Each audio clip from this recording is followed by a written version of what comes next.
Olá, tudo bem? Eu quero falar para vocês de uma condição da vítima de narcisista que uma grande maioria das vítimas de narcisista acha que tem depressão. E uma grande parte delas até toma medicamento para depressão e toma calmantes, medicamento para ansiedade.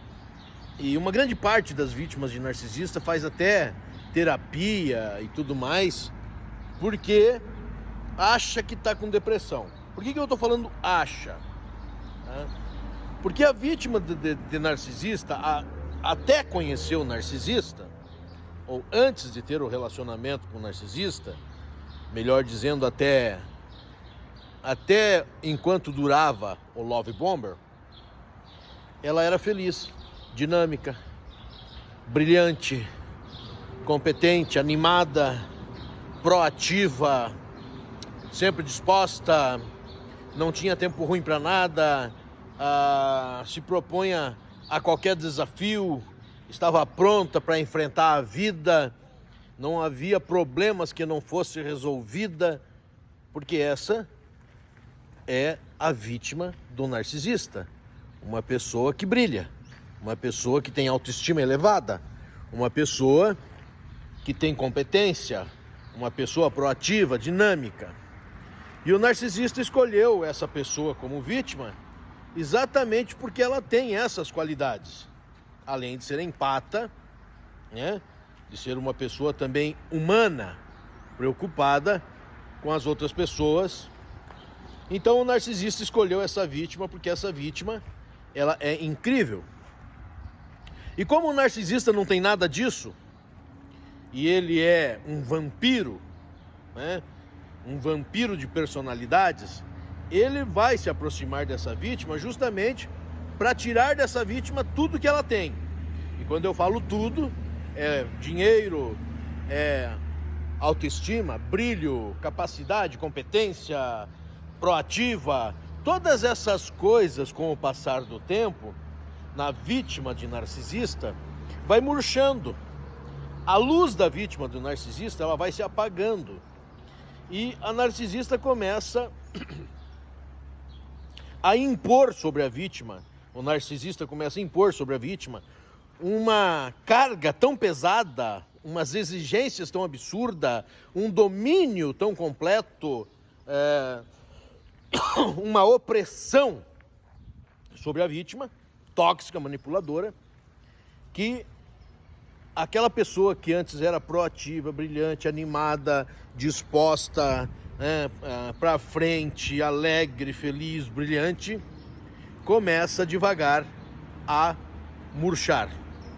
A luz dela começa a sumir, ela começa a não ter mais vontade de fazer nada, ela não está mais animada, ela não enxerga mais felicidade no mundo, ela não enxerga mais as saídas como antes, quando ela era proativa, ela já sabia exatamente o que ela tinha que fazer para alcançar os objetivos dela, né, à frente do seu tempo.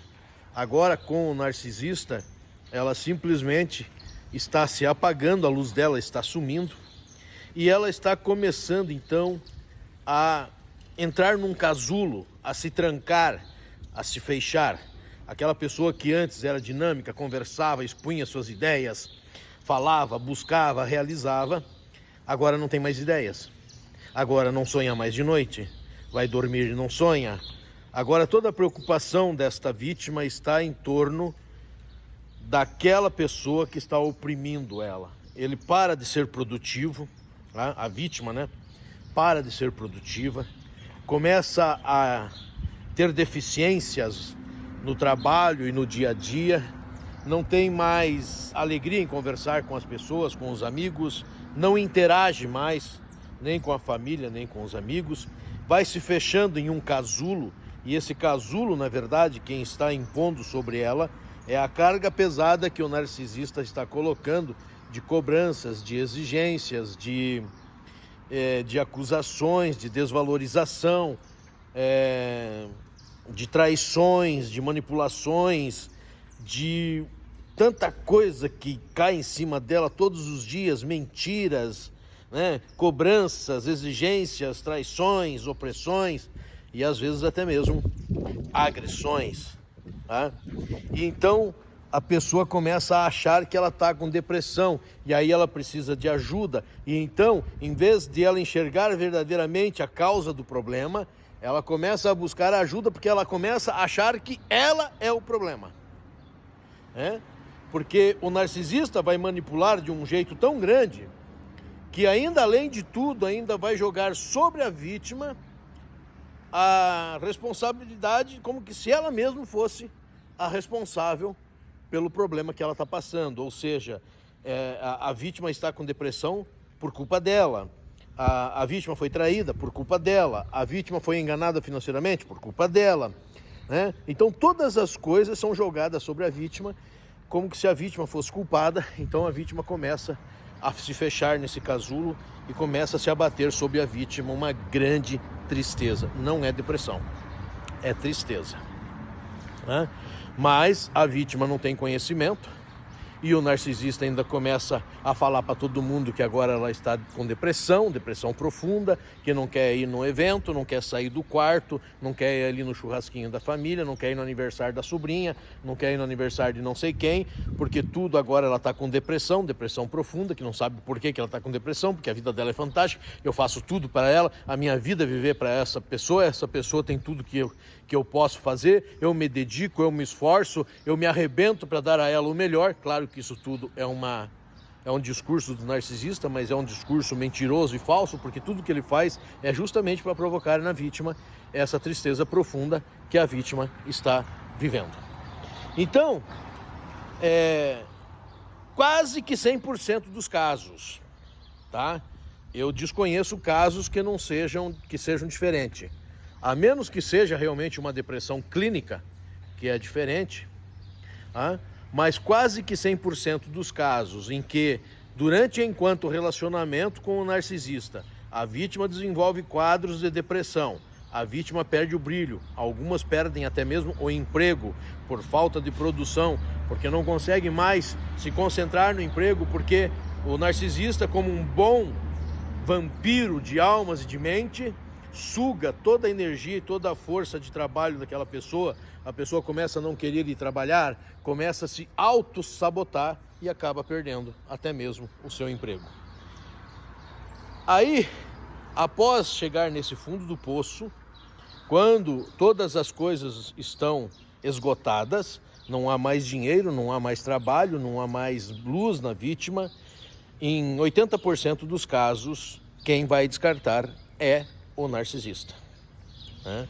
20% dos casos, a vítima, né, num último suspiro de sobrevivência, que a mente humana é autopreservável, a gente tem dentro de nós ainda, apesar de tudo, né, uma chave de autopreservação. Então, em 20% dos casos, essa chave de autopreservação, que é a chave do start, que eu falei lá no outro vídeo, ela é virada. E quando essa chave vira, a vítima decide abandonar o narcisista. Em 80% dos casos, é o narcisista que abandona a vítima porque ela perdeu o seu brilho. A partir do momento que a pessoa se afasta do narcisista, no primeiro momento tem aquela dependência emocional, que a pessoa fica um pouquinho mais triste, ansiosa, né? E agoniada. Mas ao passar do tempo, com 1 mês, 2 meses, né, você percebe que a vítima começa a mudar o seu comportamento e começa a acender uma luz de novo na frente dessa vítima, que conseguiu separar-se do narcisista.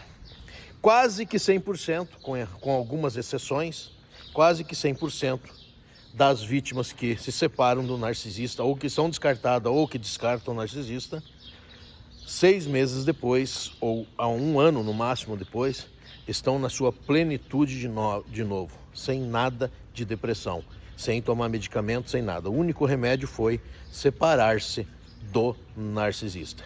Então não era depressão, era tristeza profunda, provocada por uma força externa que se chama narcisista. Pense nisso.